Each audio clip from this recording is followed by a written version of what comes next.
आज का वीडियो है पिक्चर कॉम्पोजिशन पे। पिक्चर कॉम्पोजिशन होता क्या है, पिक्चर कॉम्पोजिशन को पढ़ाने से पहले आपको क्या क्या बच्चे को पढ़ाना चाहिए जिससे वो पिक्चर कॉम्पोजिशन आसानी से और अच्छे से कर ले, और picture composition step by step easy तरीके से बच्चे को कैसे समझाना है वो भी देखेंगे। तो पूरा प्रोसेस आपको मिलेगा, वीडियो को एंड तक ज़रूर देखिएगा। नमस्ते, मैं हूं वर्णिका, स्वागत है आपका मम्मी ट्यूबर में। मैं हूं एक सर्टिफाइड फोनिक्स ट्रेनर और एक प्री स्कूल टीचर। अगर आप मेरे चैनल पे पहली बार आए हैं तो मैं बता दूं कि मेरे ऑनलाइन इंग्लिश फोनिक्स क्लासेस चलते हैं, बच्चों के लिए भी और एडल्ट्स के लिए भी। डिटेल्स जानने के लिए mummytuber.india@gmail.com पे मुझे आप ईमेल ड्रॉप कर सकते हैं। अब हम देखते हैं प्री रिक्विजिट्स, यानी कि पिक्चर कॉम्पोजिशन पढ़ाने से पहले आपको बच्चे को क्या पढ़ाना है जिससे वो इजीली पिक्चर कॉम्पोजिशन कर पाए और अच्छे से कर पाए। फर्स्ट प्री रिक्विजिट इज उसको साउंड्स आने चाहिए, A to Z साउंड्स, डायग्राफ्स वगैरह आना चाहिए, लॉन्ग वाल साउंड्स आना चाहिए। कहने का मतलब ये है कि अगर जॉलीफोनिक्स मेथोडोलॉजी से बच्चा पढ़ रहा है तो जॉलीफोनिक्स ग्रुप 1 to 7 के सारे उसको साउंड्स आने चाहिए, ट्रिकी वर्ड्स आने चाहिए, करीब 25 to 30 या 35 ट्रिकी वर्ड्स आने चाहिए। ट्रिकी वर्ड्स जॉलीफोनिक्स टर्मिनोलॉजी है। नॉर्मल टर्मिनोलॉजी में बोले तो साइट वर्ड्स, क्योंकि पिक्चर कॉम्पोजिशन में बेसिक सेंटेंस बनाना पड़ता है तो उसके लिए थोड़ा उसको राइटिंग का आइडिया आना चाहिए। फोनिक्स के थ्रू पढ़ रहा है तो इतना पढ़ लेगा तो काफ़ी राइटिंग का आइडिया आ जाएगा। फोनिक्स के थ्रू नहीं भी पढ़ रहा है तो यू मेक श्योर कि उसको बेसिक वर्ड्स आने चाहिए लिखना। सेकेंड प्री रेक्विजिट इज बच्चे को प्रेजेंट टेंस का आइडिया होना चाहिए ग्रामर में। भले ही उसको अच्छे से पास्ट फ्यूचर ये सब ना आए, लेकिन प्रेजेंट टेंस का थोड़ा सा आइडिया होना चाहिए। इज और आर का यूज आना चाहिए, जो कि बच्चा यूकेजी क्लास में भी पढ़ लेता है। So this is a pencil, those are kids, तो इज, आर, दीज, दोज, इसका उसको यूज करना आना चाहिए। And third prerequisite is उसको ग्रामर के पंचुएशंस का थोड़ा आइडिया होना चाहिए। कैपिटल कब शुरू करना है, क्वेश्चन मार्क कब लगता है, फुल स्टॉप। खैर ये तो आप पिक्चर कॉम्पोजिशन पढ़ाते पढ़ाते भी कर सकते हैं, no worries about that, but उसको कम से कम वर्ड्स और छोटे सेंटेंसेस लिखना आना चाहिए, प्लस प्रेजेंट टेंस का आइडिया होना चाहिए। पिक्चर कॉम्पोजिशन, जैसे कि मैंने वीडियो की शुरुआत में बताया था, पिक्चर कॉम्पोजिशन में एक पिक्चर होती है या फिर कई पिक्चर्स हो सकते हैं। उस पिक्चर पे लाइंस लिखना है, पैराग्राफ लिखना है या फिर एक स्टोरी के फॉर्म में लिखना है। स्टेप 1, सबसे पहली चीज जो आप अपने बच्चे को बताएंगे वो ये है setting of the picture. Setting यानी कि उस पिक्चर को ऑब्जर्व करना, observing, picture talk, picture reading. Setting का मतलब सिंपली व्हेन एंड वेयर, कब और कहां। तो आप कोई भी पिक्चर बच्चे को दिखाइए, बच्चे से पूछिए आपको क्या लगता है ये कब हुआ होगा, ये दिन का टाइम है या रात का टाइम है। तो कुछ पिक्चर्स में देख के तो पता चल जाएगा, अगर वो आउटडोर पिक्चर होगी, सीन होगा आउटडोर सीन, तो पता चल जाएगा। इंडोर में नहीं पता चलेगा तो वहां पे ये क्वेश्चन नहीं आता है। ठीक है, आउटडोर सीन है तो पूछिए what do you think, is it day time, is it night time, or else what do you, day time भी है तो क्या है, क्लाउडी है क्या, आपको क्या लगता है बारिश होने वाली है या फिर अच्छा सनी डे है। तो इस तरीके के आप प्रॉम्प्ट्स दीजिए। इनिशियली आपको क्वेश्चंस बच्चे से करने पड़ेंगे और बच्चों को सोच में लगवाना पड़ेगा। वो खुद से शायद नहीं सोच पाएंगे, उनको सोच में लगवाना पड़ेगा। Okay, now let's see an example. ये पिक्चर है तो अगर हम सेटिंग की बात करें तो इट्स डे टाइम। ठीक है, देख के लग रहा है डे टाइम है क्योंकि ब्लू स्काई है, क्लाउड्स हैं। और कहाँ की पिक्चर है, where, it's a farm scene. ठीक है, फार्म की पिक्चर है तो व्हेन क्या हो जाएगा, day time, and where, farm. अब इसको हम सेंटेंस में फ्रेम करेंगे। अभी देखिए छोटा बच्चा है एंड इंग्लिश उतना अच्छा नहीं है तो इनिशियली वो ग्रामेटिकली करेक्ट सेंटेंस नहीं बना पाएगा, बट डोंट वरी, जैसे जैसे इसकी प्रैक्टिस होगी वो कर लेगा। तो आपको उससे ही पूछना है, लेकिन आप मदर टंग में पूछ सकते हैं। तो मदर टंग में आप पूछिए कि अच्छा आप डिस्क्राइब करो, तो वो कहेगा हाँ अच्छा दिन लग रहा है, ब्राइट दिन है और ये एक फार्म का सीन है। अब आप उससे कहिए ट्राई कर सकते हो इंग्लिश में बोलने की, वो जैसा भी बोले उसको एनकरेज करिए और आप उसको करेक्ट कर दीजिए। नेक्स्ट, अब हमने सेटिंग तो देख लिया, उसमें कैरेक्टर्स क्या क्या हैं। एंड कैरेक्टर्स में पीपल, एनिमल्स, थिंग्स, कुछ भी आ सकता है, राइट। एंड कोई प्रॉपर ऐसा सीक्वेंस नहीं है डिस्क्राइब करने का।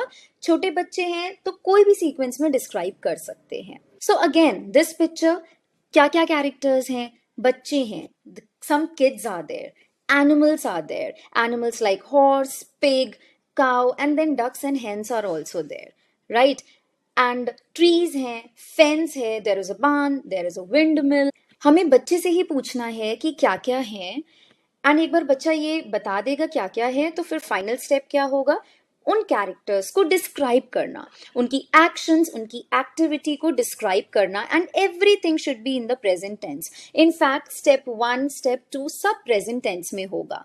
तो अगर बच्चा लिख रहा है it is a lovely day in a farm, तो इट इज ही लिखेगा, इट वॉज नहीं लिखेगा, पास्ट टेंस नहीं होगा. Okay, now see this picture. तो अब हम कैरेक्टर्स को डिस्क्राइब करेंगे. So the kids are playing, the pig is sitting in the muddy puddle. A duck is trying to fly.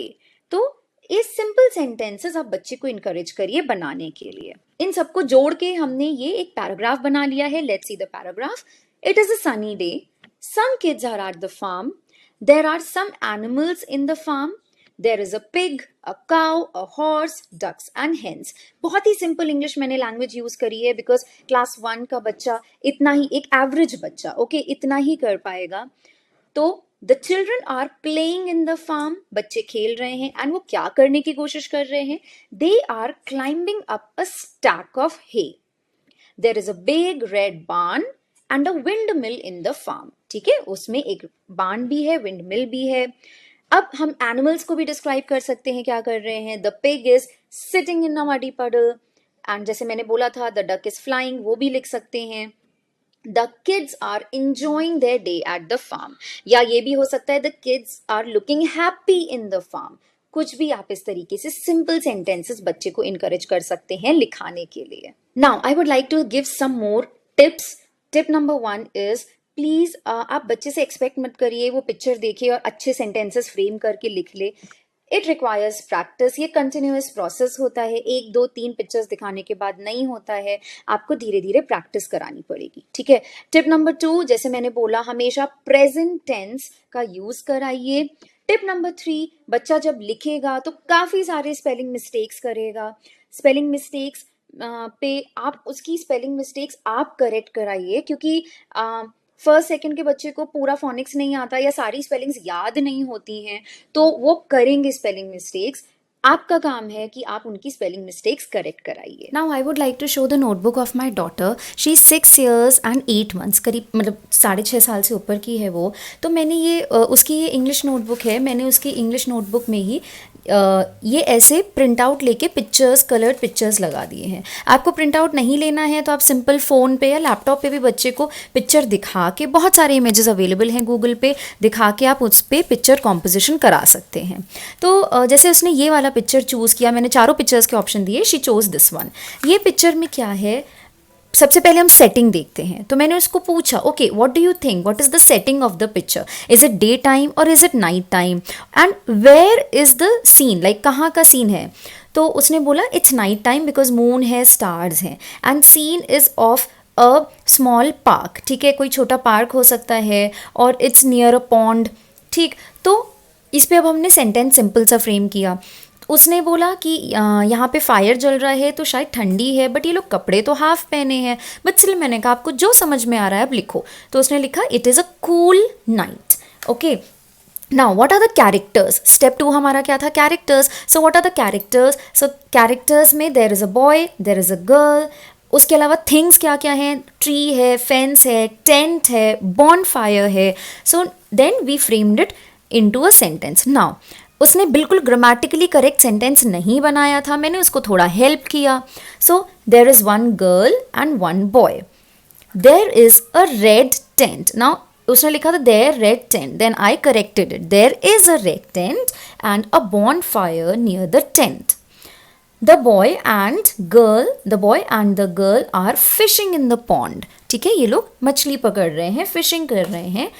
And फिर मैंने बोला अच्छा आपको क्या लगता है कि what are the expressions of the girl and the boy. She said the girl seems happy. Then I asked her why do you think she is happy.